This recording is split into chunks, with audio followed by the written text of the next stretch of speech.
Hello friends, അപ്പോൾ ഇന്നത്തെ video നമുക്ക് ഇപ്പോൾ ഏത് ഡ്രസ്സ് തയ്ച്ചാലും നമുക്ക് എന്തൊക്കെ അളവുകളാണ് നമ്മൾ അത് എടുക്കേണ്ടത്, നമ്മൾ ഒരു മെറ്റീരിയലിൽ എടുത്ത് അതിൽ ഏതൊക്കെ അളവുകളാണ് നമ്മൾ അടയാളപ്പെടുത്തേണ്ടത്, അതിനെക്കുറിച്ചൊരു വീഡിയോ ആണ്. അപ്പോൾ ആ അളവുകൾ വളരെ ചുരുക്കി ഞാനിവിടെ എഴുതിയിട്ടുണ്ട്. അപ്പോൾ എന്തൊക്കെയാണ് നമുക്ക് മെഷർമെൻറ്റ്സ് എന്ന് നോക്കാം. ഫസ്റ്റ് നമുക്ക് ഫുൾ ലെങ്ത് ആണ് ആവശ്യമായിട്ട് വരുന്നത്. നമുക്കൊരു ഉടുപ്പിന് എത്ര ഇറക്കം വേണം എന്നുള്ളത്, അത് സ്കേർട്ടാണെങ്കിലും അല്ലെങ്കിൽ ചുരിദാറാണെങ്കിലും ഫ്രോക്കാണെങ്കിലും എത്രയാണ് നമുക്ക് ആവശ്യമുള്ള ഫുൾ ലെങ്ത്ത് എന്നുള്ളത് നമ്മൾ ആദ്യം നോക്കണം.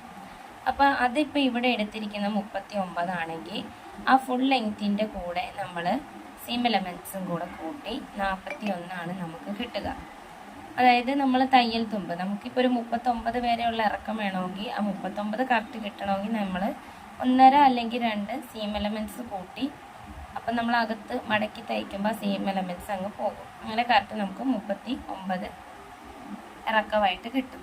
ഇനി അടുത്ത് നമുക്ക് വേണ്ടത് ഷോൾഡറിൻ്റെ അളവാണ്. ഷോൾഡർ നമുക്ക് 14 ഒരാൾക്ക് അളവെങ്കിൽ അതിൻ്റെ പകുതിയാണ് നമ്മൾ തുണിയിൽ അടയാളപ്പെടുത്തുന്നത്. അപ്പോൾ 14 ഇഞ്ച് വരുമ്പം നമ്മൾ തുണി ഫോൾഡ് ചെയ്യുന്നത് 4ആയിട്ടായതുകൊണ്ട് മടക്കുമ്പോൾ 4ആയിട്ടാണ് നമ്മൾ ഫോൾഡ് ചെയ്യുന്നത്. അതുകൊണ്ടാണ് അതിൻ്റെ പകുതി നമ്മൾ തുണിയിൽ അടയാളപ്പെടുത്തുന്നത്.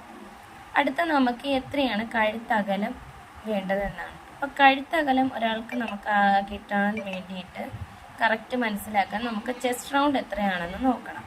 ഇപ്പോൾ 36 ചെസ്റ്റ് റൗണ്ട് ഉള്ള ഒരാളുടെ കഴുത്തകലം കണ്ടുപിടിക്കണമെങ്കിൽ നമ്മൾ 36നെ 12 കൊണ്ട് ഡിവൈഡ് ചെയ്യുമ്പോൾ എത്രയാണോ നമുക്ക് കിട്ടുന്നത് അതാണ് നമ്മുടെ കഴുത്തകലമായിട്ട് കണക്കൂട്ടുന്നത്. അപ്പോൾ ഇവിടെ കിട്ടിയിരിക്കുന്നത് 3 അത് കഴിഞ്ഞ് ചെസ്റ്റ് റൗണ്ട് 36 അതായത് നമ്മുടെ വണ്ണം. അതിനെ 4 കൊണ്ട് ഡിവൈഡ് ചെയ്യുമ്പോൾ നമുക്ക് 9 കിട്ടും. ആ 9ൻ്റെ കൂടെ +2 അതായത് സീം എലമെൻറ്റ്സ് കൂട്ടണം. നമുക്കിപ്പോൾ ഷെയ്പ്പൊക്കെ അടിക്കാൻ കുറച്ച് തുണി സ്റ്റിച്ച് ചെയ്യാനായിട്ട് ആവശ്യം വരും. അപ്പം നമ്മുടെ കറക്റ്റ് അളവ് 9, ആ 9 തന്നെ അടയാളപ്പെടുത്തിയാൽ നമുക്ക് ഒട്ടും സ്റ്റിച്ചിങ്ങിനുള്ളത് കിട്ടത്തില്ല. സീം എലമെൻറ്റ്സ് കൂട്ടണം, 1.5 2 എത്രയാണെന്ന് വെച്ചാൽ നമ്മളതൊരു 2 കൂടെ കൂട്ടിയിട്ട് വേണം 11 എന്നുള്ള അടയാളമാണ് നമ്മൾ തുണിയിൽ മെഷർമെൻറ്റ് കൊടുക്കേണ്ടത്. 4 36/4 അതായത് 36നെ 4 കൊണ്ട് ഡിവൈഡ് ചെയ്യണം. അപ്പോഴാണ് നമുക്ക് 9 കിട്ടുന്നത്. അടുത്തത് നമുക്ക് വരുന്നത് വേസ്റ്റ് ലെങ്ത്. നമുക്ക് എടുക്കുമ്പോൾ നമ്മുടെ വയറിൻ്റെ മുകളിലായിട്ടൊരു ഷേപ്പ് വരുന്ന ഭാഗമുണ്ട്. അതെത്രയാണ് ഓരോരുത്തർക്കും വ്യത്യസ്തമായിരിക്കും. 14 13 15 ഒക്കെ ആയിരിക്കും. അതിൻ്റെ കൂടെ സീം എലമെൻറ്റ്സ് 1 കൂട്ടുക, അല്ല 1.5 കൂട്ടുക, 2 കൂട്ടുക, എത്രയാണെന്ന് വെച്ചാൽ അങ്ങനെ എടുത്ത് ഇവിടെ ഞാൻ 1 കൂട്ടിയിരിക്കുന്നത്, അങ്ങനെ 15.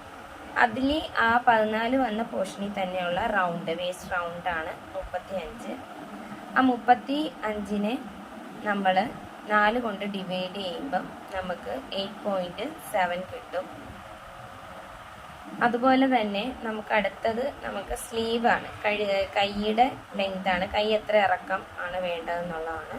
സ്ലീവ് ലെങ്ത് എനിക്കിവിടെ ഒരു 17 എടുത്തിരിക്കുന്നത്. അതിൻ്റെ കൂടെ തയ്യൽ തുമ്പ് ഇപ്പോൾ 15 ആണെങ്കിൽ +2 തയ്യൽ തുമ്പ് കൂട്ടി 17 ആക്കുക.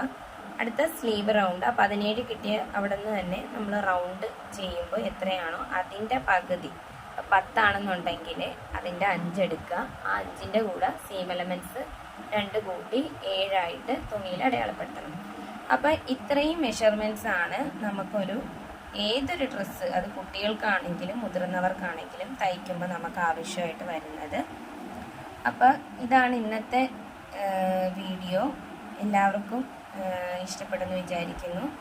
അപ്പോൾ ഇതുപോലെയുള്ള വീഡിയോസായിട്ട് ഞാൻ ഇനിയും വരാം. എല്ലാവരും സബ്സ്ക്രൈബ് ചെയ്യുക, ലൈക്ക് ചെയ്യുക, ഷെയർ ചെയ്യുക. Thanks for watching.